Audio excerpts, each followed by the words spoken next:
Welcome back. Steve Price in for Peter and that great segment with Kel Richards' Words of the Week coming up shortly.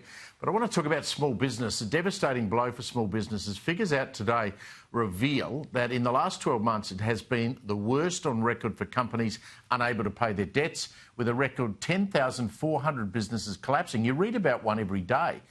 Joining us now to look at this and other matters, commentator and athlete Jamie Rogers and One Nation Chief of Staff James Ashby. Guys, welcome. I appreciate you both being with us. James, a day doesn't go past where you don't see a business fall over. I mean, you know, hospitality's been particularly hard hit. Construction probably the hardest because of the rise in cost of materials. But we keep hearing from Jim Chalmers, the Treasurer, that everything's great. Inflation's going down, we're going to get another interest rate cut, and the economy couldn't be better. Although I know tens and tens and tens of people who are out on the street without a job.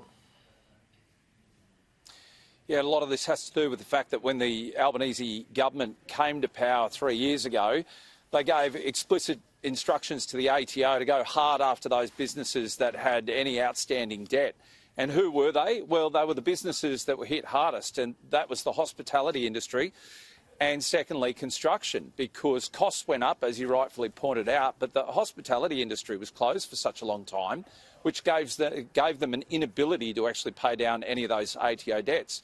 And I might just say this to you, Steve, the reality of it is, you know, yes, while businesses and Australians might owe $105 billion to the tax office, student loans exceed $80 billion, and yet they're not going hard after students to try and recoup that. They're going hard after businesses because Labor don't understand small business.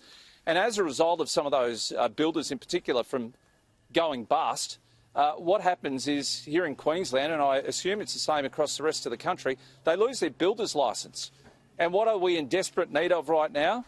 Builders and construction. So it's this domino effect that this Labor government have caused, hence the trouble we're in today. And I feel particularly very saddened for a lot of these businesses that are out there. I wouldn't go back into business. I came from small business. I understand the pains and the pressures of it. And ultimately, this is a Labor government responsibility for the collapse of so many Australian small mum and dad businesses.